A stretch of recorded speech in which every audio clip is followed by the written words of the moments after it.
Presentamos El Marqués, un legado periodístico perenne e inimitable. Ahora en la radio joven del Quindío, Cuyabra Radio Online. El Marqués, radio revista de contenido y formato original. Conducen Marleni Moreno Gómez y Álvaro Ortiz Duque. En El Marqués no copiamos, producimos. Buenas tardes para todos nuestros oyentes y seguidores de la revista El Marqués. Aquí Luis Carlos nos está haciendo bullying, porque ayer fue el Día de la Mujer y no es festivo, pero el próximo 19, que es el Día del Hombre, entonces que sí es día festivo, entonces que pesan más ellos. Ahí se los dejo a ustedes, mis queridos oyentes y seguidores, para que opinen. Bienvenidos a un programa más de la revista El Marqués a través de la Cuyabra Radio, hoy 9 de marzo del 2023. Hoy tenemos una invitada, tenemos dos invitados, tenemos a la exconcejal de Calarcá, Jennifer Molina, ¿sí? Y dentro de unos minuticos estará aquí el aspirante a la alcaldía de Calarcá, Sebastián Ramos Velázquez. A nombre de Benjamín Acosta Cárdenas, Elía Acosta Cárdenas, Luis Carlos Rodríguez, Carlos Julio Villamil, Álvaro Ortiz Duque y por supuesto Marleni Moreno Gómez quien les habla, gracias por estar nuevamente con nosotros. Bajo la gerencia de María de los Ángeles Úsuga y la coordinación de Jairo Elías Márquez Moreno. Flaco, bienvenido nuevamente. Gracias, Marleni. Saludo inicial para todos ustedes, los que nos siguen dentro y fuera del país, como siempre, en esta fría tarde, este jueves. Bueno, pero hay que calentarla, ¿no? Y eso cada día que pasa se calienta más con el tema político, sobre todo a nivel nacional. Hoy quiero saludar de entrada, hombre, al doctor Eduardo Orozco Jaramillo. Está de cumpleaños, celebra un año más de vida. Para él un abrazo cálido desde la revista El Marqués, desde este espacio, que cumplan muchos, pero muchos años más de vida. Estamos entre calarqueños. Puros calarqueños, aquí el único colado Luis Carlos. No, pero él también estuvo por Calarcá, hijo adoptivo. Dice que también es indio, pero indio de los de Quimpayunos. Nosotros somos de allá, de los del lado de la línea, de Peñas Blancas. De los Pijados. Los Pijados. Casi que Calarcá, por algo. Somos un poquito Rómulo más Calarcá. Bonitos. Somos los Calarcá. Perdón, Flaco, ahorita que decía 38 años, recordarle a nuestra gente que fuera de ser el Día de la Mujer, del Día del Hombre, también es el mes de la revista El Marqués. Recuerde que este mes estamos cumpliendo los 38 años de haber salido en circulación por primera vez la revista El Marqués, que fue un formato deportivo, pero que después, con las necesidades que fue presentando el departamento del Quindío, se convirtió en lo que es hoy la revista El Marqués. Muy bien, si viera la trasnochada que nos pegamos. Claro que nos pegamos mucha gente. Los que trasnocharon en forma para sacar el primer número, allí en la tipografía de don Luis Carlos, que en paz descanse, fueron Jairo y don Luis Carlos, precisamente. Este servidor lo único que hacía era escribir en la maquinita, que usted todavía la tiene por ahí. Bueno, decía que de Calarcá este tema de la inseguridad sí está muy tremendo. Esta mañana leía yo que una publicación de Fernando Moncada, que lo atracaron. Dos tipos en moto paran, venga, entrégueme lo que lleva y hasta luego. Tremendo tema, pues, de la inseguridad por todo lado que se está presentando, Marleni. Bueno, y ustedes ven acá a nuestra invitada entonces, Jennifer Alexandra Molina Lurduy, líder social, abogada, ex concejal de la segunda ciudad del departamento de Calarcá, vocera fue de la revocatoria del alcalde Luis Alberto Balcero. ¿Cuántas firmas recogieron? ¿Qué tal? Buenos días. Buenos días, no, buenas tardes. Buenas tardes, ¿cómo me le va? Gracias. En ese momento, ¿cuántos? Más de 8.000 firmas. Más de 8.000 firmas. Bueno, ahora pues, él está aspirando, ¿no?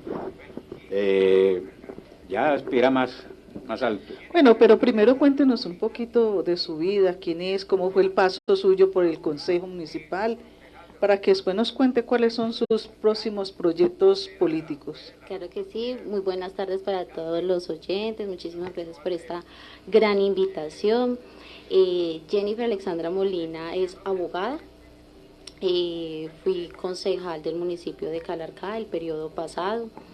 El tiempo que estuve como concejal fui opositora de esa actual administración. Soy una mujer inquieta, una mujer que no se queda callada y que creo que la política es bonita, pero sabiéndola llevar y no con tanta politiquería. Yo soy de las que tengo una visión totalmente diferente, que es decir lo que no nos gusta y cambiar un poquitico el rumbo de la historia política, porque tú hablas con la gente en la calle y dices, no, qué pereza, todos suben allá a lo mismo, no queremos saber nada de politiqueros. Entonces este mensaje que empecé yo desde el Consejo Municipal, cuando pasé, era eso, demostrarle a la juventud y demostrarle al pueblo de que hay personas que pensamos diferentes. Después de que hice este proceso, tomé la decisión de empezar como vocera de la revocatoria a Balsero, porque pues no estaba de acuerdo con lo que estaba haciendo con nuestro municipio dentro del plan de desarrollo. Pues realmente lo que nos dijo no cumplió.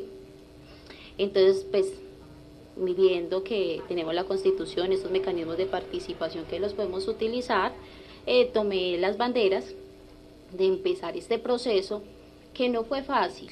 Uno de los procesos de esos no es fácil, pero tampoco le digo que son imposibles. Entonces, digámoslo así, ese grupo que siempre ha estado conmigo, que me han apoyado en todas estas decisiones, tomamos la decisión de recorrernos todo el municipio. La verdad es que nos fue muy bien, la acogida del pueblo calarqueño para mí fue exitosa. Lo que pasa es que también tenemos que tener en cuenta de que acá hay unas manos oscuras que mueven y entorpecen estos procesos. Pero también puedo decirles que la revocatoria del municipio de Calarcá es una de las del departamento que más lejos llegó. Me salió la resolución, me salió el 2 de enero, diciendo que me certificaban los libros contables, pero no me sancionaron ni me inhabilitaron, sino que pues se sabe que por ley el último año no se pueden hacer estos procesos de revocatoria. Ya era demasiado tarde, prácticamente, se puede decir. Lo dilataron hasta donde quisieron. Muy bien, a propósito de este tema político, Marlene, hoy hubo el encuentro, ¿no?, del pacto histórico, una rueda de prensa convocada a los medios de comunicación, y nos encontramos con unas denuncias que son calientes, la que hace el doctor José Isaac Mosquera, que es el presidente de la Unión Patriótica, uno de los movimientos que integran el pacto histórico, diciendo que aquí en el departamento del Quindío están infiltrando el pacto histórico, quieren que sea recibir aval personas de dudosa procedencia, y señala que también hay dineros calientes, dineros del narcotráfico, unas denuncias graves que muy seguramente pues él hizo esta mañana, y por eso que se opone a que ciertas personas lleguen al pacto histórico, personas provenientes, por ejemplo, del nuevo movimiento que fundó Roy Barreras, ya sabe. ¿Cómo es? Ada, creo que algo así, por la paz, bueno, Fuerza por la Paz, creo que es, entre otros. Y entonces él dice que se opone rotundamente a que esto suceda. Dice que Luis Carlos, el diputado, sí es el candidato del pacto histórico a la gobernación, el candidato, el aspirante por ahora del pacto histórico a la gobernación del departamento del Quindío. Pero bueno, ahí se van organizando las cargas, pero la pelea empieza. Bueno, vámonos con la frase del día a cargo del médico Elías Costa.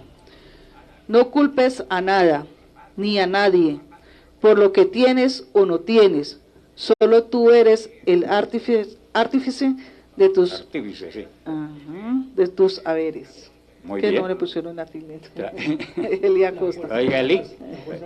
La Fuerza de la Paz se llama el movimiento, porque yo creo que todavía no va a tener personería jurídica, un movimiento del médico Roy Barreras.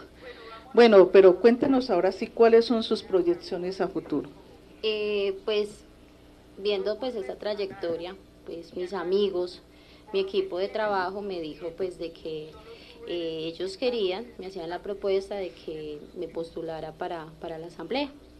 Ellos me dicen que es un tiempo de que hay que cambiar el chip de la política. Y ese es el mensaje que yo quiero llevar y pueden ver en mis redes sociales, en Facebook, Jennifer Alexandra, todo lo que yo hago, y es que aquí tienen es una amiga más, de que yo creo que esta es la hora de no quedarnos más callados en lo político y salir a denunciar y realmente no quedarnos callados. ¿Usted llegó al Consejo por qué movimiento o partido? Centro Democrático. Centro Democrático. ¿Y va? No, dejé de militar porque cuando yo era concejal, el tiempo actual, hice un video a nivel nacional en donde yo demostraba que el Partido Liberal y el Partido Centro Democrático a puertas cerradas se estaban reuniendo y que pues eso sí lo recuerdo, famoso, claro, ahora que nos acordamos, sí, claro, pero bueno, hizo noticia y fue interesante, ¿no? Porque ahí se demuestra lo que son en realidad los partidos muchas veces, ¿no? Y necesitamos, yo soy una que soy demasiadamente inquieta, no me quedo así, la gente, pues usted sabe que uno no es monedita de oro para gustarle a todo el mundo, pero con cosas así uno no se puede quedar callado. Yo creo que todo el mundo debe de saber y por eso es que mi equipo me apoya y me dice, necesitamos una persona así como usted en el departamento, que nos defienda y que realmente no seamos otras más del montón, sino que demostremos que la política se puede hacer diferente. ¿Y tiene algún acercamiento con algún partido? Han llamado, claro, no se desconoce.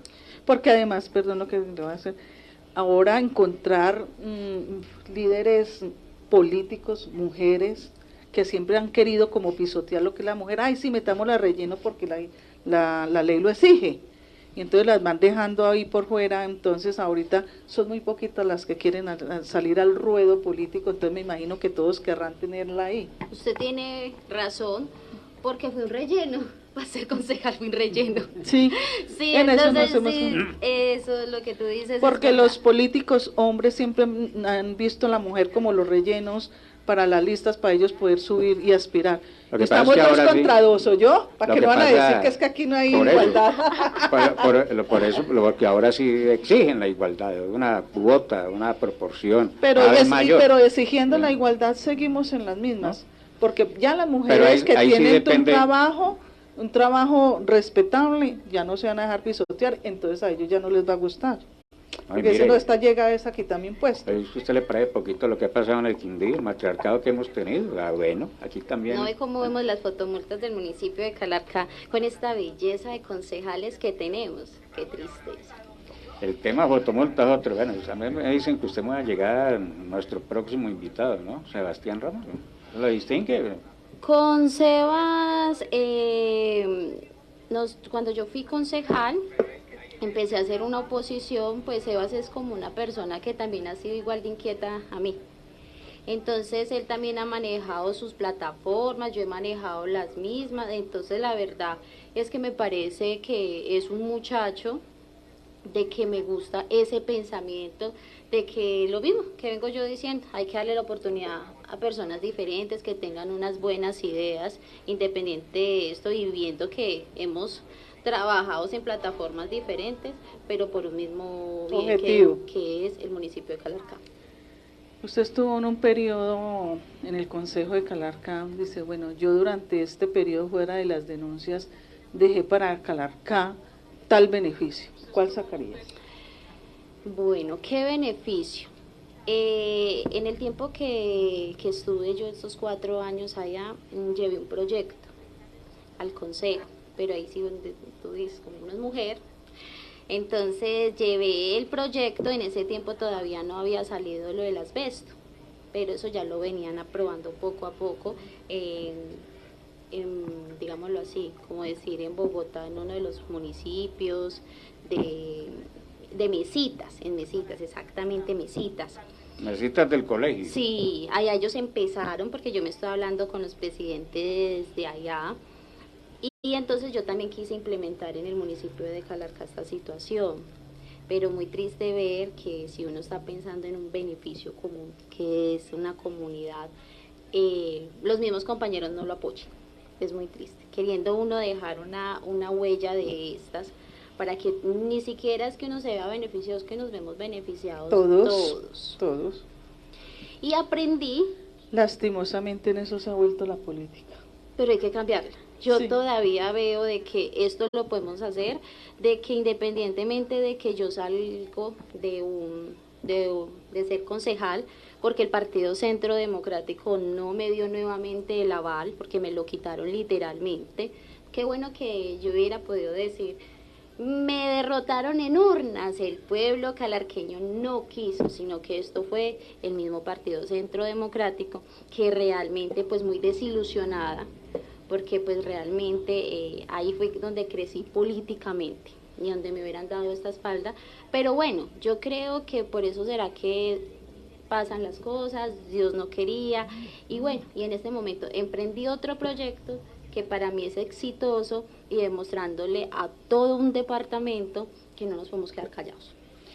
Muy bien, Bueno, a las sí. 5:17 minutos, permítame, Marlene, y una nota luctuosa a propósito también de Calarcá, el fallecimiento sensible de la doctora Ana Lucía Martínez Giraldo, juez de familia de Calarcá, hoy en la Clínica Oncólogos de Occidente, tenía 59 años de edad, estaba casada con el doctor Germán Calderón Aroca y deja 2 hijos, Manuel Fernando y Luis Eduardo Calderón Martínez. Está siendo velada en la parroquia del Espíritu Santo, sus exequias mañana, 10 de marzo, 2 de la tarde, en la misma parroquia. Nuestros más sentidos de condolencia para toda su familia. Bueno, 5:21 de la tarde, pues me queda como después de la nota luctuosa, pero ya iba a colocar el primer chiste de la tarde a cargo de Benjamín Acosta, así que sí, me disculpan porque pues no sabía que... Sí, bueno. íbamos a entrar con eso, ¿no? Sí. Pero de todas maneras, pues el orden del programa lo indica. Con este paréntesis, 5:18 minutos, entonces el primero. Chiste. La mamá se encuentra haciendo el oficio de la casa y entra al cuarto de la niña y comienza a arreglarle el cuarto, cuando se encuentra el diario. Y la mamá curiosa llega y comienza a mirar, a hojear el diario, ¿sí? Y a leer todo lo que la niña tenía ahí. Cuando en una cápite decía, hoy 25 de mayo perdí mi virginidad. ¡Ay! Sale esa vieja con ese diario enfurecida, y coge la china y le dice, venga, usted es corrompida, mire, le hemos dado el mejor estudio, nos hemos sacrificado para pagarle el mejor colegio, y me sale con estas. ¿Pero qué, mamá? ¿Qué es? ¿Qué es lo tan horrible? Digo, mira, escribiendo virginidad con B larga. ¡Ah! Ay, Dios mío. Dios mío, yo no sabía que iba a salir. Ya estaba esperando otro final. Hoy estamos como las mujeres, porque las mujeres siguen dando noticias, haciendo noticia. Linda Caicedo, jugadora de la Selección Colombia, contratada por el Real Madrid, ha debutado con gol. A esta hora en el partido que está en Madrid, con el Real Madrid. Ven, a ganar platica. En Canadá, oiga, Marlene, a propósito de esto del fútbol y la igualdad que usted pide, las mujeres se pararon desde la selección Canadá y dijeron, no, nos pagan lo mismo que los hombres, o si no, Nos vamos. Y Bueno, claro, y la federación dijo, sí, tienen razón. Ah, sí, porque toca así. Igualdad, sí. Bueno, pero hay de igualdades. No sé si la abogada esté de acuerdo conmigo, porque es que una cosa es exigir igualdad, pero otra cosa ya exagerar esas igualdades. Bueno, hablando de Calarcá, me hace llegar Jorge Castaño un audio de Amparo Rosas, no sé si la conocen, que es del Consejo Departamental de Discapacitados, donde ella hace unas denuncias con respecto también, ahí habla del abrazar y habla de unas inconsistencias con una plata por parte de la Gobernación del Quindío. Así que escuchémosla, ojalá mientras, era un tema que le tenía a Sebastián también, ojalá mientras Sebastián viene, lo esté escuchando y una vez podamos también hablar sobre el tema. Amparo Rosas, del municipio de Calarcá, viene invitada por el Consejo Departamental de Discapacidad y la veo usted haciendo reclamos y precisiones de las políticas públicas. Sí, es así. Nosotros desde la comunidad estamos muy inconformes con las políticas públicas de discapacidad. Tan inconformes que en una reunión nos hablaron de hacer un centro integral que vale más de 3.000 millones de pesos, que se pidió un empréstito a la Asamblea Departamental para hacer un centro integral.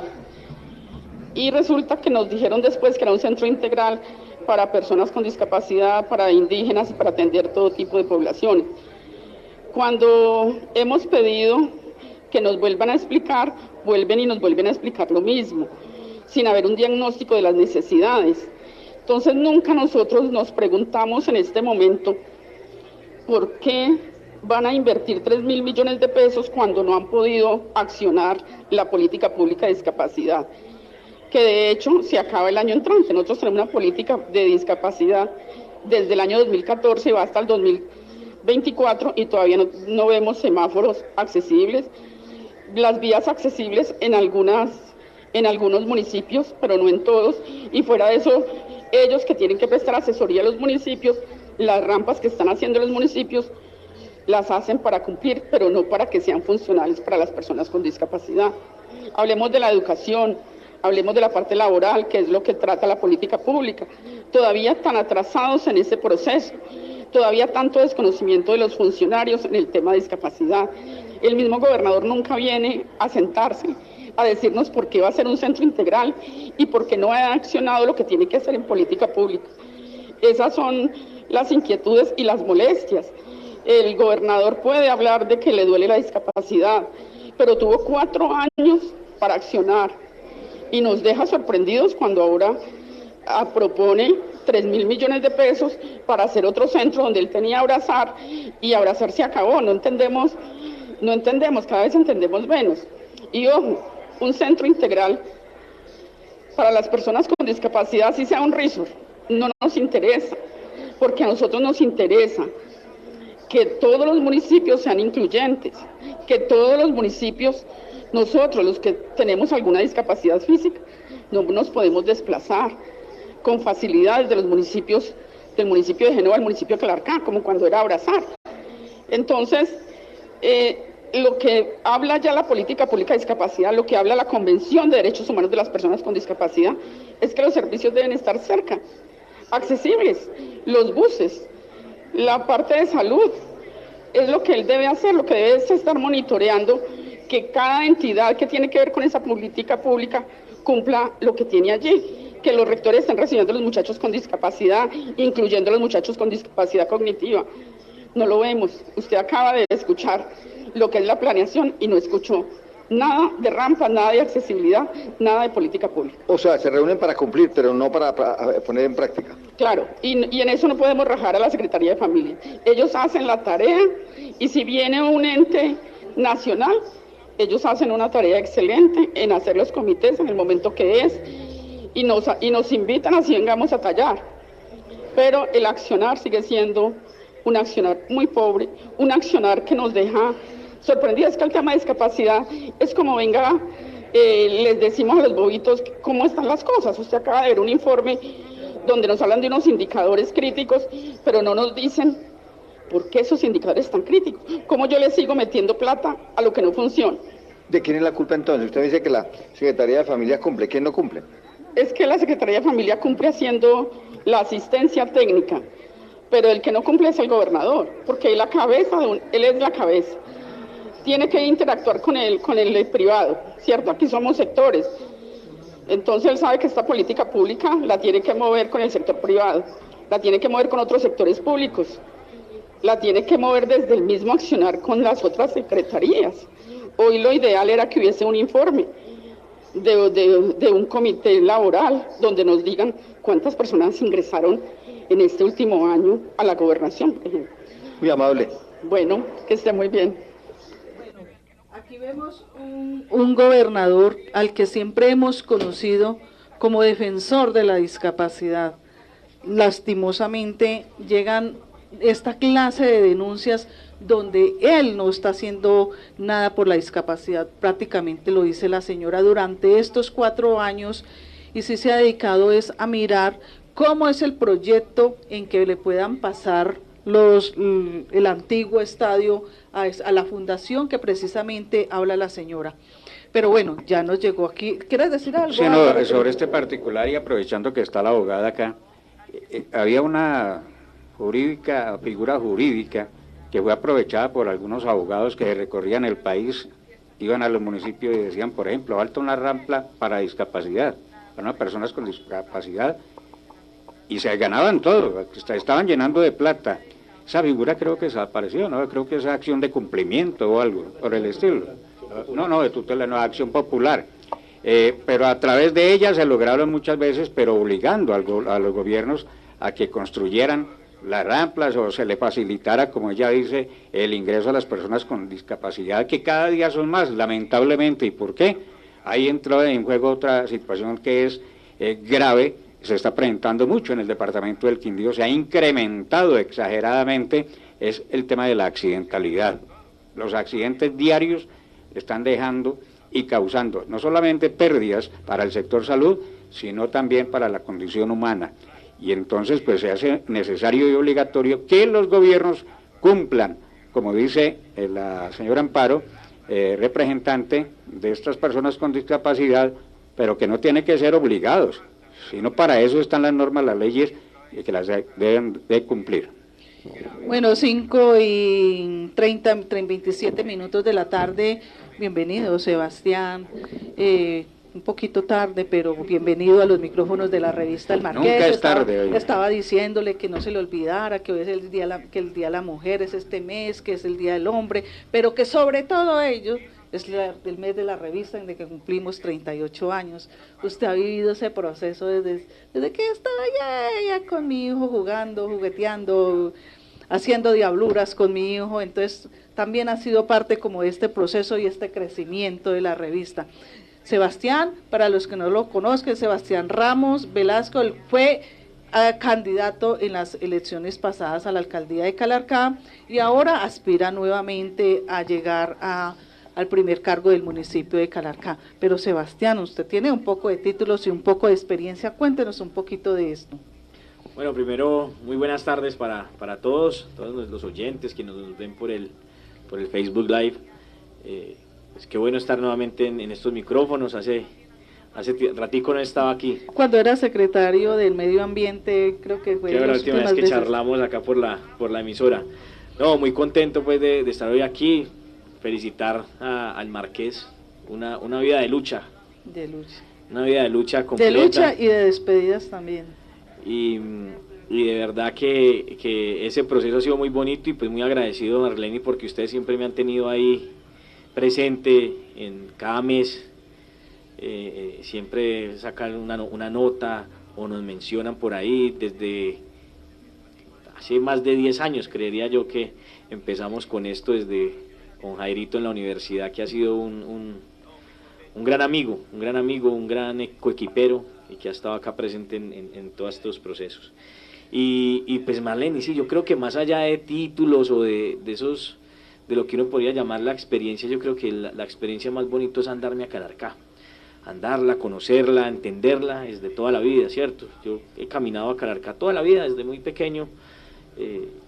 He conocido a Calarcá desde sus lugares más profundos, desde las Auras hasta Barragán, desde el crucero hasta Travesías y Guayaquil, de las Auras hasta La Estrella, porque he andado en todos estos lugares y eso permite entender realmente, conocer qué es lo que uno pretende administrar. Para poder administrar un territorio de buena manera es importante sobre todo conocerlo, y no conocerlo por encimita o aspectos, sino realmente que haya un proceso de años, y es lo que nosotros hemos construido, en el cual tú mencionabas que ahí está Jairito, que ha sido un gran amigo, que con el cual hemos andado mucho Calarcá, no solamente de lo rural, sino también lo urbano, y nos hemos dedicado a entender realmente a Calarcá, desde todos sus aristas, y yo creo que ahí vamos en un proceso. Yo vengo de ser secretario de Medio Ambiente, fui secretario privado del alcalde de Manizales, he tenido experiencia como asesor en la alcaldía de Tunjuelito en Bogotá, fui asesor externo, consultor externo de la Cámara de Comercio en el año 2017, he sido profesor universitario de la Universidad del Quindío, he sido un calarqueño a pie. Esa es mi mayor experiencia. Además fue el primero que sacó la publicidad en bicicleta. Mientras hacemos publicidad, hacemos ejercicio. Sí, una muy fue buena una novedad en su época. Sí, ya hace 8 años cuando hicimos la bicivalla y fue algo bien bonito, que eso hasta fue chévere porque después varias personas copiaron la idea y eso se trata. Yo creo que esas formas de irrumpir sobre todo una política en un lugar donde de cierta manera ese tradicionalismo todavía impera, pero que irrumpir con ideas alternativas y nuevas pues fue muy chévere. Y ahí está la bicivalla y este año nuevamente tendremos la bicivalla en las calles. Sebastián, usted renuncia de ser secretario del Medio Ambiente en Manizales. Pues Manizales a Calarcá, pues eso es muchísima diferencia. Usted tuvo la oportunidad de codearse con gente del exterior, con gente nacional. Yo lo que le quiero preguntar, ¿qué experiencia le queda de este recorrido que diga, esto me lo puedo implementar en Calarcá si soy alcalde? Yo creo que lo primero, estos días tuve una reunión con la Sociedad de Ingenieros del Quindío. Yo creo que en Calarcá tenemos una gran dificultad alrededor del Plan Básico de Ordenamiento Territorial, que es la hoja de ruta de todo municipio, ¿cierto? Yo creo que nosotros estamos con un Plan Básico de Ordenamiento Territorial del año 2000 que no plantea realmente una visión del municipio y tampoco realmente se ha establecido un proyecto de municipio. Nosotros no sabemos para dónde vamos. Los instrumentos de planificación territorial que nos permitirían, digamos, tener un camino y a donde queremos llegar, pues tenemos una vaina obsoleta ya por 13 años, donde perdió su vigencia como tal del primer Plan Básico de Ordenamiento Territorial. Entonces, hablando con ellos, me preguntan, Sebastián, listo, del Sebastián de hace 3 años a este Sebastián de ahora, ¿qué ha cambiado en usted? Yo aprendí a escuchar. Porque uno como pelado, y precisamente uno lo habla con muchas personas, uno como pelado es más sí, es más interactivo y cree que tropelero y vamos para adelante, ¿cierto? No reflexiona mucho. Pero yo creo que la experiencia precisamente que nos tocó vivir en Manizales, con un alcalde muy joven, un alcalde de 28 años, que de una ciudad de 450.000 habitantes, un presupuesto en su momento, el primer año, de 700.000 millones de pesos, pues fue algo complejo. Y yo estar al lado durante esos primeros meses, y sobre todo ese primer año que nos coge la pandemia, digamos, una cosa es estar desde afuera como ciudadano, muchas veces como concejal, haciendo la crítica del control político, y otra cosa ya es gobernar.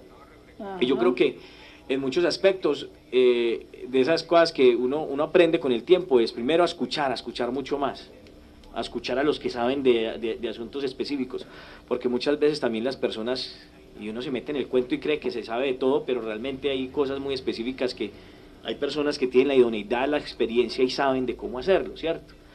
Y en este proceso de esos 2 años y medio que estuve allí, pues me permitió eso, ser una persona que yo siempre... Más tranquila. Eso fue como a los taponazos, o sea, nos coge la pandemia, nos coge el paro y soluciones, y mire, se tomaron muchas medidas. ¿En qué sentido? En que en su momento, estando allí, con el alcalde tomó una decisión que fue cerrar la ciudad. Yo me acuerdo que era finalizando febrero, ya había llegado el primer caso de COVID positivo a Pereira, y el alcalde dice, tenemos que cerrar la ciudad porque tenemos que salvaguardar la vida de la gente. Y mire, y año y medio después eso permitió algo, una decisión que la ministra del Interior en su momento dijo, usted está loco, alcalde, ¿cómo le ocurre? ¿Ustedes qué están pensando? Ustedes no pueden cerrar la ciudad porque el presidente es el que manda. Y yo me acuerdo que el alcalde dijo, ministra, a mí me dijeron fue los manizaleños, y yo la tarea que tengo es proteger la vida de ellos. Y fue la primera ciudad que cerró,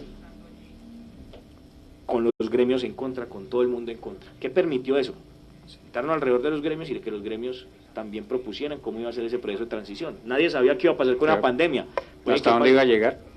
Finalmente, ¿qué pasa? Año y medio, esas decisiones que se tomaron allá determinaron que Manizales fue la ciudad donde menos empleos se perdieron y donde menos muertos hubo porcentualmente en ciudades capitales, es decir... Además fue modelo nacional. Inclusive el alcalde ganó varios premios respecto al manejo de la pandemia, precisamente, en la entrega a los mercados.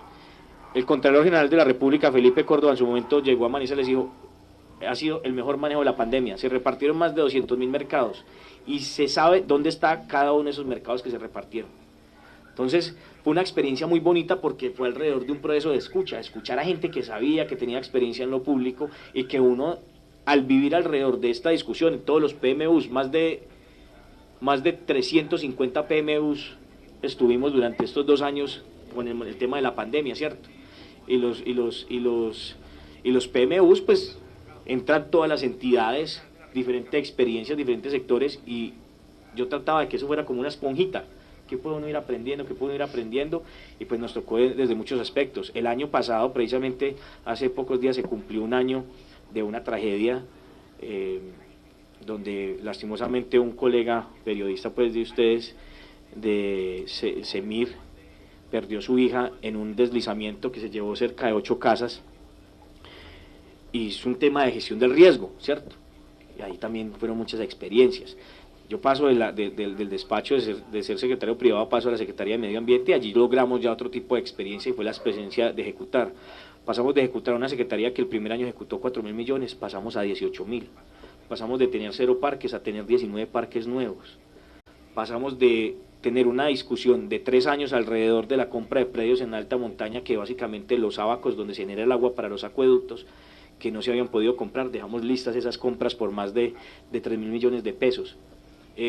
Fortalecimos el sistema público de bicicletas. Entonces se dio una agenda alrededor, y que tú mencionabas que puede estar por fuera. Hicimos un proceso importantísimo, eso ya fue un proyecto de ciudad, que fue Ciudad Campus Universitario, y fue realizar la planeación de estudios a fase 3 junto con la Universidad Nacional, para convertir a Manizales en una ciudad resiliente, una ciudad caminable, una ciudad para la bicicleta. Ese ejercicio de gobierno de este periodo allá, básicamente fue un ejercicio de prospectiva, es decir, cómo vamos a construir el futuro de la ciudad. Y esas son experiencias que me traigo.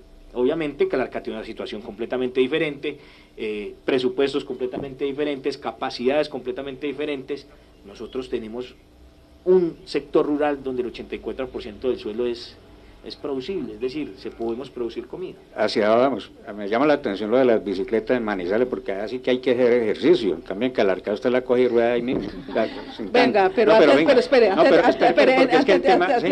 de hacerle la pregunta, sí, Flaquito, escuchemos el segundo chiste a cargo de Benjamín Acosta, como para amenizar, para que no se nos vayan a... Chiste. Los viejitos durmiendo.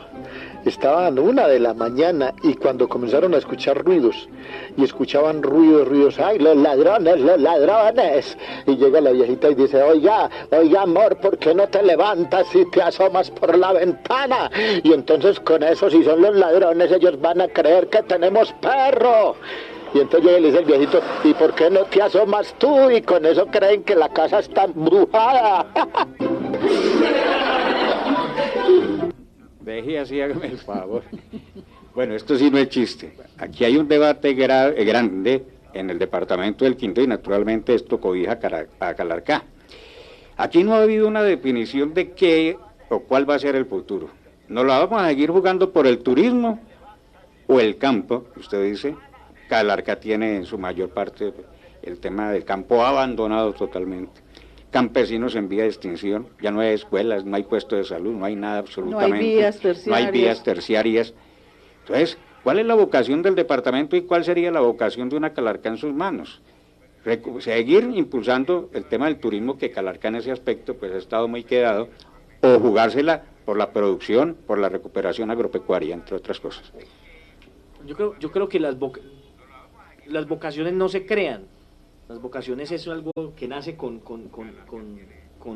la persona, o con un lugar, con el territorio. Yo creo que Calarcá ha cambiado en muchas ocasiones precisamente ese proceso. Si uno va 100 años atrás, por allá en los 1920, hace un siglo, pues Calarcá era una ciudad tabacalera. Nosotros no hemos sido históricamente solamente cafeteros. Éramos tabacaleros, y era de los lugares donde mayor cultivo de tabaco había en el país. Esa era una potencia Calarcá.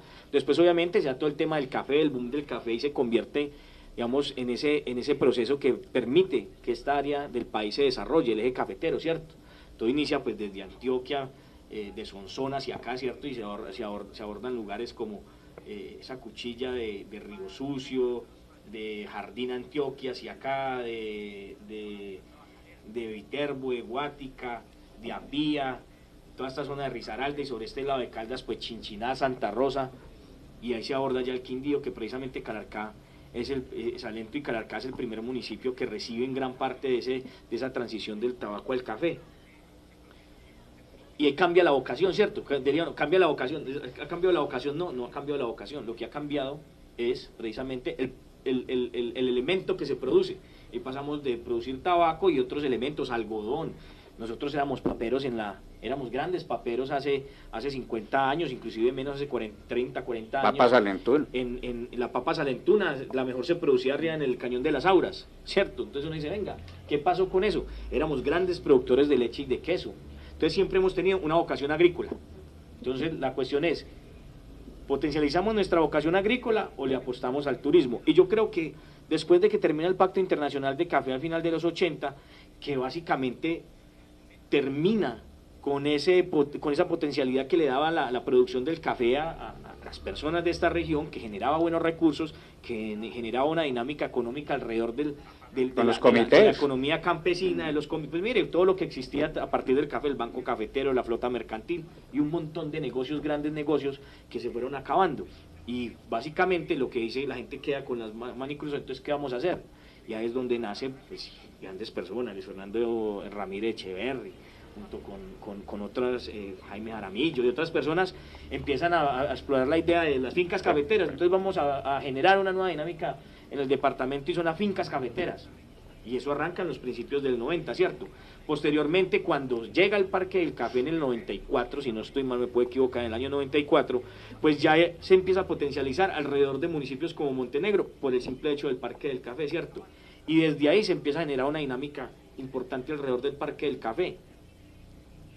Llega gente, después empiezan a idear a Panaca, ¿cierto? Entonces se da un tema turístico netamente a partir de parques temáticos, el Parque del Café y posteriormente Panaca.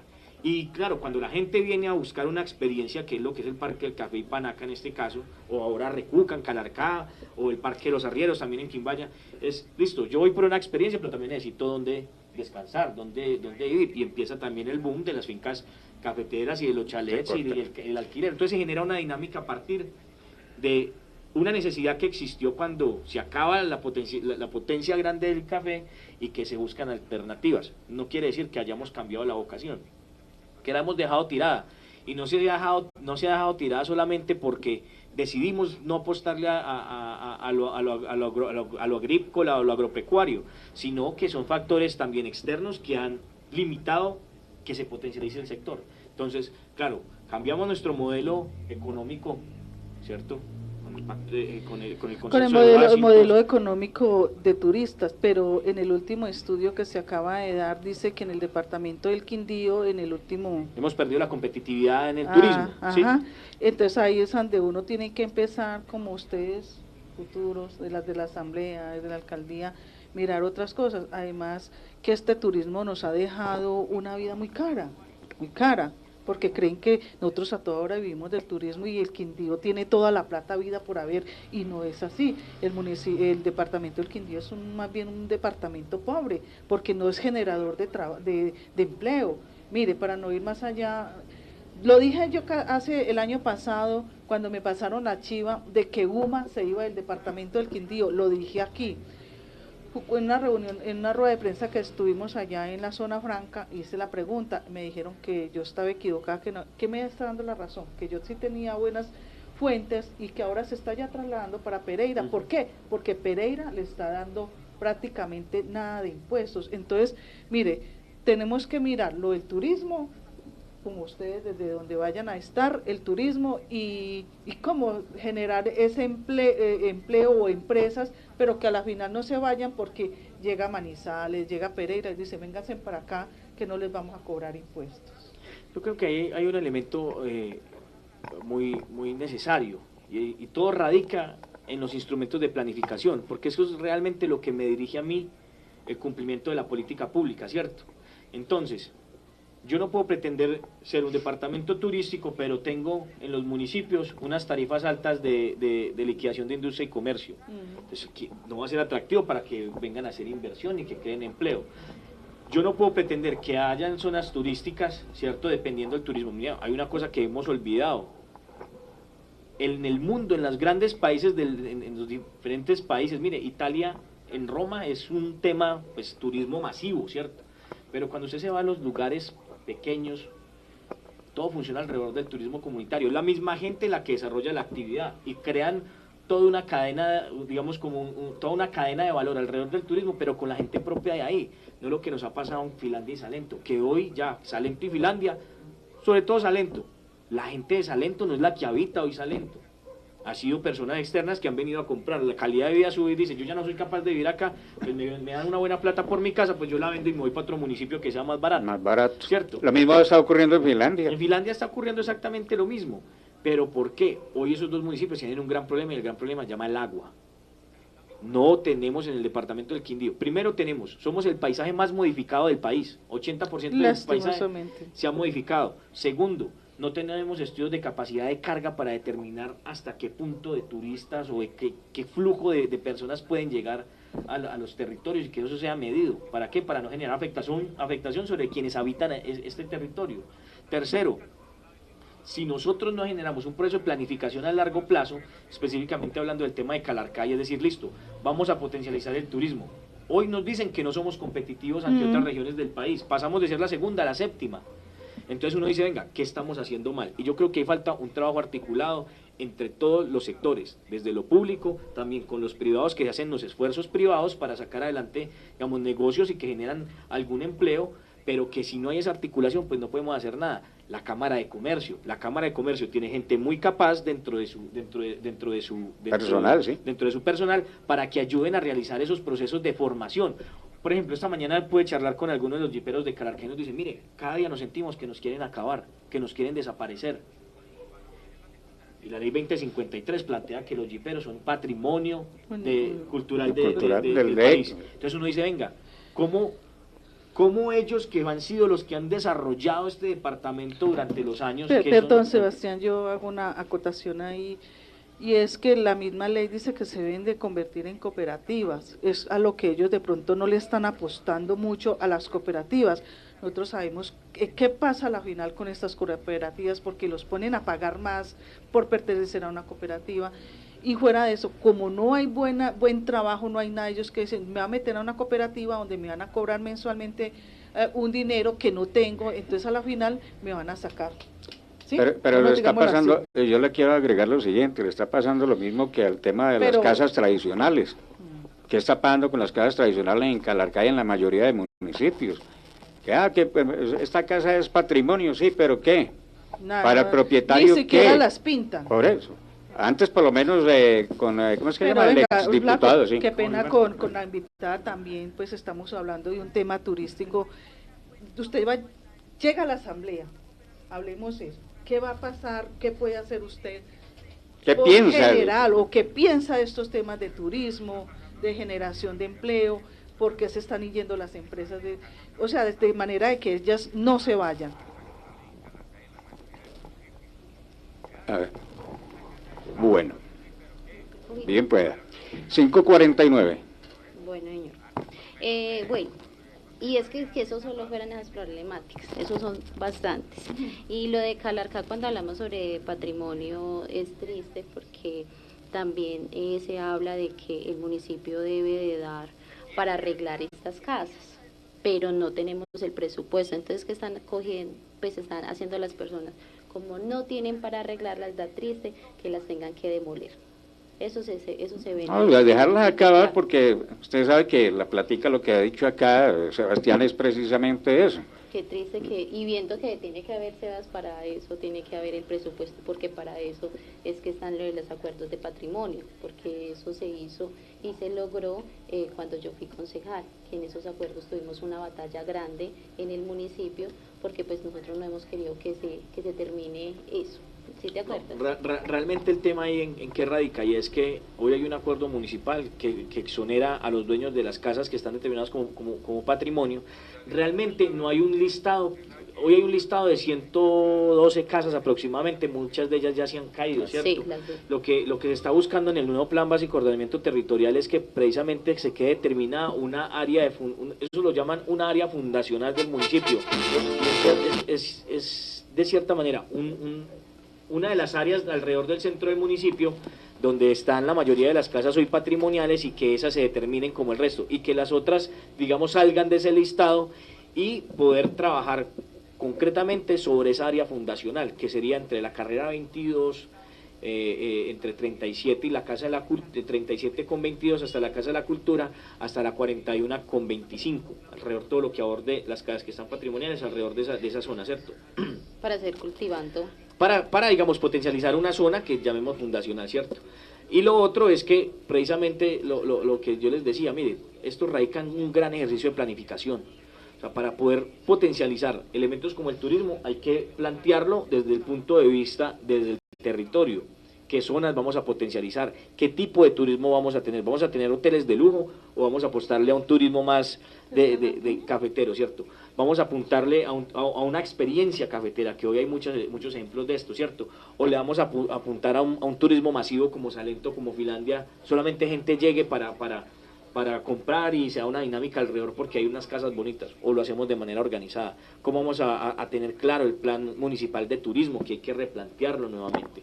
Y lo que yo les digo, el ejercicio de planificación es extremadamente importante. ¿Por qué? Porque eso es lo que nos permite ponernos los plazos, las metas, los objetivos e ir evaluando en qué si se ha hecho las cosas positivas y en qué cosas se deben mejorar o qué cosas se deben corregir. Planificar es saber tener unas carreteras en buen estado, por ejemplo las vías terciarias. A mí me dicen, yo no sabía en verdad, el famoso barco allá en Calarcá, que es muy bonito y muy visitado en su momento, pero un momento a otro hasta luego porque no hay vía, no tiene la capacidad realmente para atender las personas. Bueno, saludo para Angie Escobar Ortega, Esteban Londoño, a Henry Barahona González. Manizales y Pereira nos llevan años en progreso al Quindío, construyeron vías, avenidas. Don Sebastián será un buen alcalde en Calarcá, ciudad anquilosada, huérfano del progreso. Rafa Ortiz, Cancún, México, ay Dios mío, qué huellicha, con este frío que tenemos nosotros, usted quemándose. Germán, desde Cancún, México, saludos. Los convenios, Tratado de Libre Comercio, acabaron la vocación agrícola con complicidad del Ministerio de Agricultura, el ICA. Saludos, Marquesa. Bueno, y gracias entonces a todos los que nos están viendo hasta ahora en directo y los que en el futuro pues van en las redes sociales a encontrarnos y a compartir este espacio humano. Bueno, vámonos con el tercer chiste de la tarde a cargo de Benjamín Acosta Cárdenas. Chiste. La señora embarazada se fue para el hospital ya con sus dolores de parto, ya en las últimas. Llegó, estuvo en el trabajo de parto y tuvo un niño muy hermoso, con una particularidad. Caso paranormal, el niño comenzó a hablar, a las 4 horas comenzó a hablar. Oiga, y todo el mundo aterrado, pero ¿esto qué pasa, Dios mío? Y dice el niño, yo acabo de nacer, de ahora en adelante contemos 4 horas y me muero en 4 horas. En 4 días mi madre muere. Y en 10 días mi padre también fallece. Y todo el mundo asustado, ¿será verdad? Uy, no, pero esto es aterrador. A las 4 horas efectivamente se muere el niño. Y todo el mundo asustado, ay Dios mío, a los 4 días murió la mamá. No, verídico, y ese papá más asustado que un berraco. Dijo, no, pues aquí no hay más de otra. Ahí se fue, vendió la casa, vendió el carro, se salió de trabajar, se gastó todo en los 6 días que quedaban. Y a los 10 días se murió el vecino. Déjemelo quieto. Hoy estuvieron muy buenos, sí, no digan que no. No, sí. Este último está bueno. Bueno, Sebastián, ¿cuál es la Calarcá que usted sueña? Ay, son tantos sueños que tenemos por Calarcá, pero 1400 y punta días que dura un periodo de gobierno, pues muchas veces se queda corto. Pero yo creo que uno de los aspectos que me sueño es poder dejarle a los calarqueños una ciudad planificada a largo plazo. Yo muchas veces hablar del ordenamiento territorial no son cosas muy taquilleras ni a la gente le hablando interesa. del plan de ordenamiento territorial, perdón que lo interrumpa ahí, hay algo que me sufre, lloro todos los días que subo por la 24 y no es porque esté en contra de esta gente que tenga trabajo. ¿Has visto cómo los talleres de motos convirtieron los andenes anchos?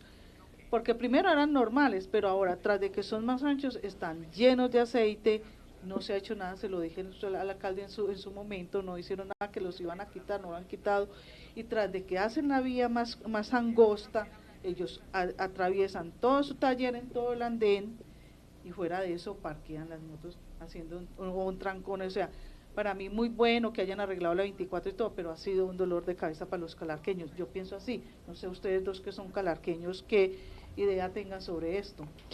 Yo considero dos temas de eso. Siempre se ha hablado de que los van a quitar. Son gente que vino mal crear algunos empleos en cada uno de sus talleres y en sus ventas, ¿cierto? Más allá de siempre vender el discurso de que los van a quitar como medida coercitiva, ¿cierto? Yo creo que en el momento que se empezó a construir y hacer ese proyecto, se debió sentarse, tener el liderazgo suficiente para poder sentar a todos los comerciantes y hacer un trabajo articulado, planificado, y determinar si se podía mover estas zonas de acá o cómo iba a ser el proceso alrededor de ellos. Pero como en Calarcá no hay autoridad en estos momentos realmente, o sea, no hay alguien que represente una autoridad, y la autoridad no es necesariamente de decir yo los levanto y ya llegar no. la policía y acabar con todo. No. Pero no es exclusivo de la policía. Claro, no es exclusivo tampoco de Calarcá. Usted sale de aquí y ve lo mismo por todo lado. Eso es que falta de educación hasta del propio propietario. Usted sí, no hace y no exigir. Calarcá son dos calles, la 25, tú bajas por la 25 y subes por la 24. Antes no era y no la 25. Es el reflejo de Calarcá. Antes no era y no la 25 que recorríamos para arriba y para abajo. Estos talleres siempre han sido o siempre fueron ubicados o estuvieron en Versalles. Y ahora no sé, de un momento a otro fuera apareciendo uno u otro y ya se llenó. La gente busca hacer su inversión y el negocio. Empleo y su negocio, ¿cierto? Pero mire, es que lo que quiero decir es lo siguiente, escúcheme que me lo intrometa, es que todo el mundo exige sus derechos. Yo tengo derecho al trabajo y eso entonces monto mi negocio. Pero se le olvida que tiene un deber, por eso, pero se le olvida que tiene unos deberes para con la ciudad y para con sus propios vecinos y demás. ¿Cómo va usted a taponar toda la vía?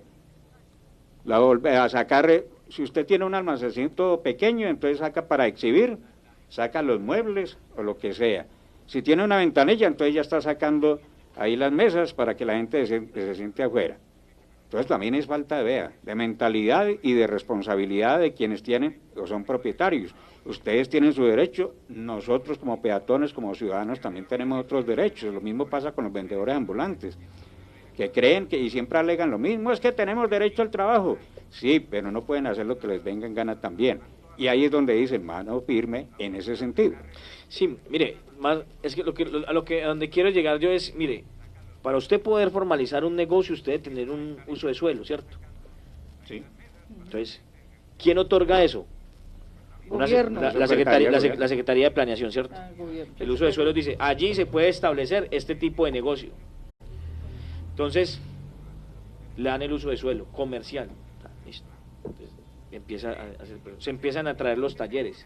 La ficha normativa de ese sector no determina que puedan haber talleres allí. Pero se generó la dinámica y nunca hubo realmente control por parte de la Secretaría. Entonces se crea una tradición alrededor de una actividad, la costumbre, ¿cierto? Entonces la gente que dice, ve, aquí puedo poner mi taller de motos. Y ya no le pueden decir que no le dan el uso del suelo, porque si ya 3 o 4 lo tienen, y ya tienen la tradición del tipo de negocio, entonces entran yo a decir, venga, sí, porque ellos pueden y porque yo no. Sí. Entonces, ¿dónde radica el gran problema? No, la gente está buscando sobrevivir y vivir y trabajar, ¿cierto? Pero si hay una omisión por parte de los gobiernos, pues ya no es culpa de la gente, es culpa de la omisión también del gobierno. Usted dice, cierto, claro, cultura ciudadana, mantener los lugares limpios, ¿cierto? Pero si no hay ese trabajo realmente, desde quien lidera el municipio y sus secretarios y se sienten con la gente a plantear alternativas, ¿cierto? Listo. No podemos estar acá, estamos haciendo un proceso de renovación urbana de la carrera 24, necesitamos revisar qué podemos hacer, qué alternativas le van a dar a esta gente, cómo lo vamos a lograr, qué lideramos, cómo sentamos y hacemos no de las mesas interdisciplinarias que nunca terminan sirviendo para nada, sino venga, vamos a actuar realmente y vamos a plantear una solución de fondo. Entonces la gente se queja y dice, yo no puedo caminar porque las motos están atravesadas, yo voy a quitar a esa gente, no hay autoridad para ir a quitarlos. Segundo, no hay y no todo es solamente el garrotes, venga, trabajemos articuladamente. Necesitamos que ustedes se muevan de aquí porque están generando una afectación sobre el espacio público, una ocupación del espacio público. ¿Qué alternativas van a dar? Yo creo que si usted se sienta con esa gente, con Cámara de Comercio, con las universidades, para determinar alternativas a la actividad económica que se está presentando allí, yo creo que se puede lograr algo. Pero si se omite, se omite en el momento en que arrancan, se omite en el momento que ocurre después, ¿cierto? Y segundo, claramente falta un liderazgo real en el municipio. Y eso es de las cosas que queremos cambiar. Bueno, aquí me llega una Ivanier Alzate Giraldo, ¿no? Una pregunta, ¿qué manejo le daría a las fotomultas de Balsero? Bueno, un cordial saludo de Banier.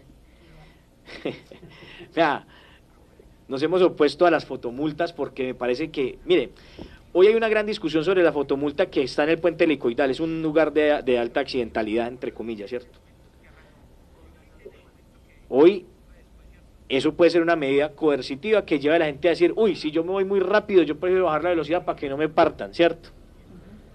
El problema no es ese, el problema es la concesión a 15 años, ¿a qué privado le quieren dar? ¿Por qué no se determinó ni se fortaleció la Subsecretaría de Movilidad para que operen eso? Le va a entrar un recurso al municipio, sí, concejales que eran de oposición y eran de gran oposición, se voltearon de un momento a otro a decir, no, eso es la maravilla, ve que tan raro, ¿y por qué razón? Sebas, y otra cosa, y 2 concejales no se presentaron. Bueno, eso es otra discusión, si se presentaron o no, cierto, que pero claramente, Sebastián Ramos está totalmente en contra de las fotomultas. Segundo, si fuese solamente la concesión para la fotomulta del puente helicoidal, que no entra dentro del perímetro urbano de Calarcá, no hay problema, ¿cierto? No hay problema. Pero es que el acuerdo dejó claro que se podían agregar otros puntos si se determina que los niveles de accidentalidad son altos. Ahí es donde es lo que estamos, obviamente, discusión en contra. Quedó la puerta abierta para que pongan en el perímetro urbano, o en la variante, o en la Bella, o en Chagualá, como ocurrió anteriormente. Ahora dicen, no, pero es que ya no es el 51% como ocurría anteriormente que se llevaba el privado, solamente puede ser el 10%. Entonces, ¿por qué pidieron facultades para que el alcalde determine los porcentajes si supuestamente la norma dice que es máximo el 10%? Entonces, no hay transparencia en la forma en que se ha desarrollado este proceso. Y yo sí le digo a la gente, si posteriormente, cuando ya arranque la época electoral, soy candidato y si los calarqueños me eligen el alcalde, como su alcalde, mi primer tarea va a ser revisar la concesión y quitar eso de los otros puntos. Eso sí es un tema precisamente aquí tenemos una abogada y vemos que en los últimos tiempos el ENCA se ha ido fortaleciendo y ha ido recogiendo otras cosas fuera de la retoma de eso. No se podía manejar esta cámara desde allá, de pronto, de empresas públicas, hacer este proceso de recolección y de manejo de esta cámara. Pues no bueno, Jenny. No, le quiero preguntar a ella como abogada. Ya. No, pues me puede que usted que está hablando, hágale que yo ya digo, hágale que yo le pregunto. No, el tema es por la razón social de EMCA, ¿cierto? Digamos que EMCA como tal tiene un fin, es la prestación de servicios públicos, ¿cierto? Aseo, acueducto, alcantarillado y en este caso pues procesos de generación de energía a través de las PCHs que tiene el municipio. Pero realmente eso es una competencia que podía hacerlo fácilmente la Subsecretaría de Tránsito, ¿cierto? ¿Por qué? Porque ellos tienen el personal idóneo, el personal capacitado, el personal que sabe todos los procesos de notificación. Las fotomultas tienen un proceso y es que las notificaciones deben ser hasta 3 días hábiles, ¿cierto? Es simplemente fortalecer como una pequeña unidad con un personal idóneo y capacitado, con una tecnología que permitan hacerlo y que esto obviamente lleva a que el municipio recaudase al 100% en caso tal de solamente la del puente helicoidal, pero no más alrededor del perímetro urbano o rural suburbano, que es lo que también pretenden, como anteriormente ocurrió entre Chagualá y La Bella. Porque esa solicitud fue elevada directamente. Por favor, esa solicitud fue directamente enviada al derecho de petición de envíos para esa situación de... Bueno, les voy a contar cómo fue la votación para estas cámaras, que además yo tampoco creo que estar de acuerdo de eso. Votaron positivo John Faber Rabe, Carlos Augusto Rojas, que a propósito le quería hacer una entrevista ayer y apenas Javier Alonso Muñoz, Arley Becerra, Gustavo Adolfo Herrera, Beatriz Aristizábal y Edwin Hernández, concejales que dijeron no a las fotomultas en Calarcá, Ena Lorena Rincón, Óscar Coecha, John Quintero, Albarrut Pulido, Luis Gabriel Parra, Isabel Cristina Arbeláez. Y, como cosa rara, no se presentaron Gonzalo García y, ya, se me cortó. María del Carmen. Esa fue la votación de las fotomultas en Calarcá. Pero bueno, usted a la final no me acabó de contar cómo es usted es alcalde, ¿cuál es la Calarcá que nos va a entregar a los calarqueños? Bueno, primero una ciudad desde un gran ejercicio de planificación para poner los cimientos de la nueva Calarcá, ¿cierto? Vamos a planificarnos y vamos a soñarnos la Calarcá 12 años desde los instrumentos de planificación, es decir, sacar adelante el Plan Básico de Ordenamiento Territorial. Parece es un elemento urgente para el municipio, no solamente para la gente que está interesada en la construcción, sino para realmente determinar el desarrollo del municipio, y desarrollo no netamente económico, sino también que queda definido cómo vamos a proteger el agua de las futuras generaciones de calarqueños, de mi hija, de su nieto, ¿cierto? De sus 3 nietos, de las siguientes generaciones. Y tenemos la subcuenca del río Santo Domingo, hoy con un montón de actividades alrededor, desde las actividades de los aguacateros, ¿cierto? Y yo creo que hay que determinar esos puntos para proteger el agua de las futuras generaciones de calarqueños, y eso queda determinado también en el ordenamiento territorial, cómo vamos a determinar la declaración, cómo vamos a sacar también adelante un proceso que ha hecho falta. No hay una sustracción real de lo que es hoy Calarcá alrededor de la ley segunda del 58, la Reserva Forestal Central. Entonces hay muchos elementos que nos están hoy limitando a determinar, sí, necesitamos crecer, pero ¿hasta qué punto? ¿Cómo vamos a crecer? Tenemos disponibilidad de servicios públicos. Hoy EMCA siendo pública, pues es un elemento importante, ¿cierto? O siempre ha sido pública, la retoma de los servicios públicos, ¿cierto? ¿Cómo se va a hacer el proceso? ¿Cómo se van a fortalecer y cómo se van a plantear los planes operativos de inversiones reguladas, que es básicamente la hoja de ruta de las inversiones que se deben hacer por parte de los procesos de acueducto, de modernización y expansión del acueducto de alcantarillado, que eso es supervisado por la superintendencia, y hacia dónde? Pero además de eso, que tenemos un gran problema gigante que nunca nadie lo ha identificado, y es que hoy no tenemos ningún tipo de control sobre los vertimientos que están generando 80.000 calarqueños. No tenemos una solución. Llevamos hablando 15 años de las plantas de tratamiento de aguas residuales.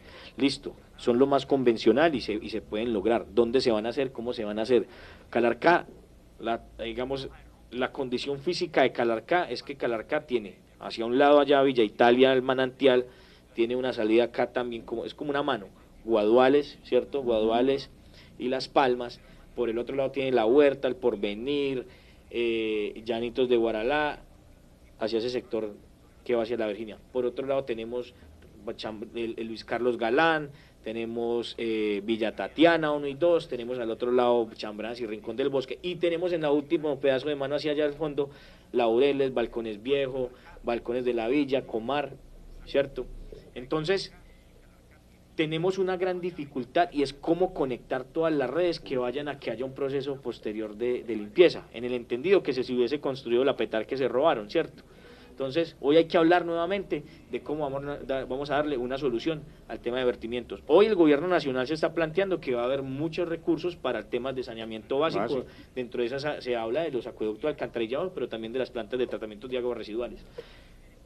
Como alcalde, si se me permite, si aspiro y soy candidato y los calarqueños definen que yo sea su alcalde, pues lo primero que yo voy a hacer es tener un gran equipo de gestión de proyectos para formular el proyecto a partir de un equipo en EMCA, que podamos llegar a Bogotá a tratar de gestionar con recursos de cofinanciación en el Ministerio de Vivienda, que es donde está la planta de saneamiento básico, para tratar de gestionar una planta de tratamiento de aguas residuales. Pero sobre todo, lo más importante son los colectores que nos lleven a unir para que llegue finalmente donde pueda quedar la planta de tratamiento de aguas residuales. Hoy hay una gran incógnita, porque la que se iba a construir hace 7, 8 años, pues realmente no tenía un lote específico, no tenía una indicación real, ni tampoco iba a hacer un proceso de limpieza de la mayoría de aguas. Como yo les digo, es como una mano. Entonces, ¿cómo conectamos todas para que lleguen al proceso de saneamiento? Entonces, es una gran tarea a largo plazo. Primero, pensar arriba en la cuenca del río Santo Domingo, ¿cierto? al cañón de las Auras, todo lo que vemos aquí alrededor del campanario, desde la quebrada Laurita, La Gata, la Santo Domingo y el Salado, que son las que hoy le dan el acueducto a Calarcá. Entonces, ¿cómo protegemos esas áreas de allí? Segundo, los calarqueños consumimos el agua y cómo vamos a tratar las aguas servidas, que es la otra gran discusión. Hoy se habla de que, no, Calarcá es el futuro del Quindío, porque hacia allá, Armenia ya acabó con su perímetro urbano y su capacidad de expansión y de construcción, hablando en términos de densidad, ¿cierto? No, hay que pasarnos para Calarcá.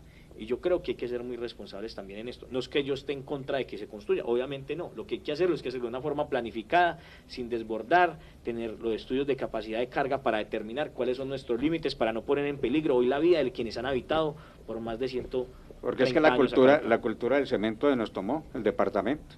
Tumbar el verde para sembrar, para construir los famosos, las fincas, estas campestres.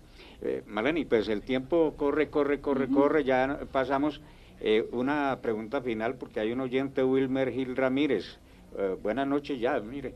Un saludo, Sebastián. ¿Qué va a hacer por el deporte en Calarcá?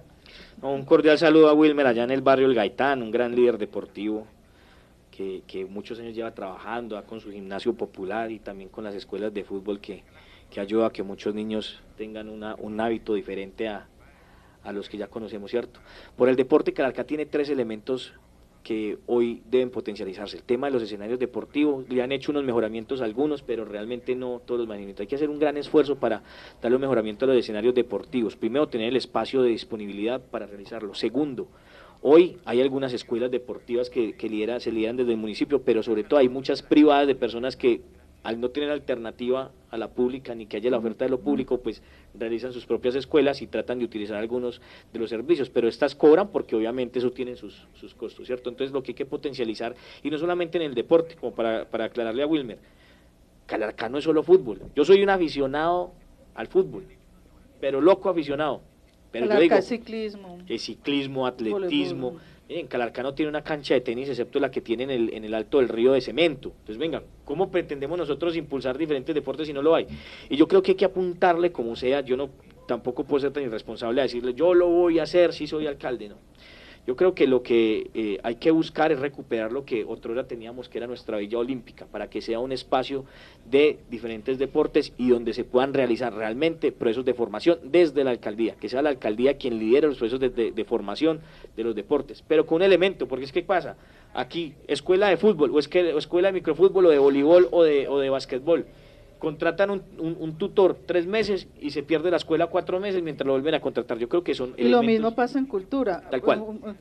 Contratan un profesor mientras firman y todo eso, se va el año, se va el tiempo, le dan 1 o 2 meses y luego vuelve y espera y pare. Se ha convertido eso.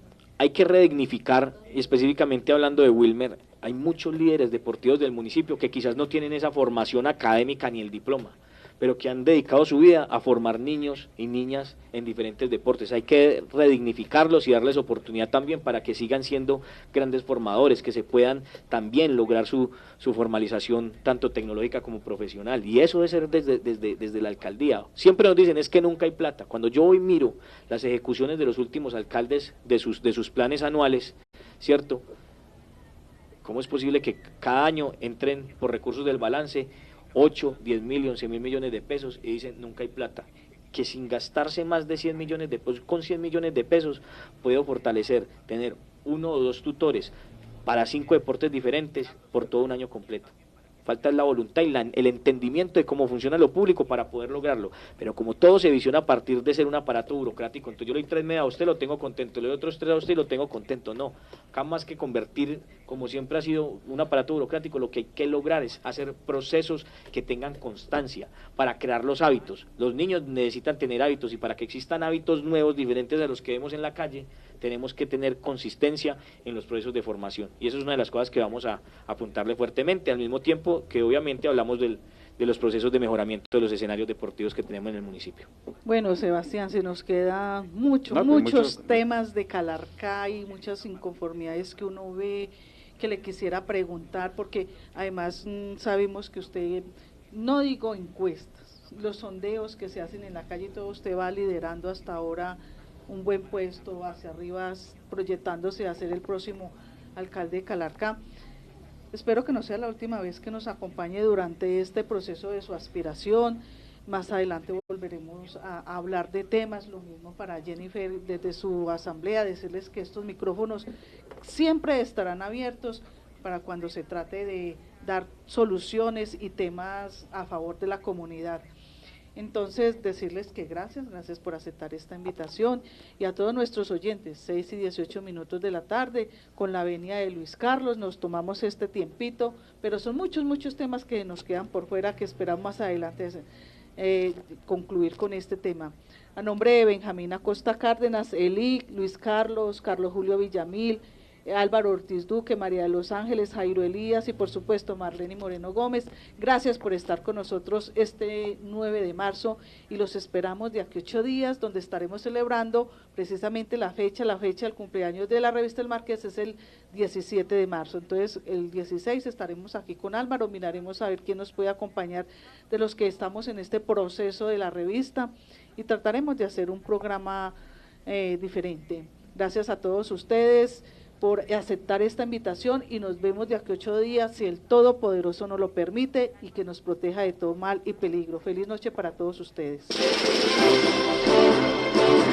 Presentamos El Marqués, un legado periodístico perenne e inimitable. Ahora en la radio Joven del Quindío, Cuyabra Radio Online. El Marqués, radio revista de contenido y formato original. Conducen Marlene Moreno Gómez y Álvaro Ortiz Duque. En El Marqués no copiamos, producimos. Música para todos gustos. La Cuyabra Radio.com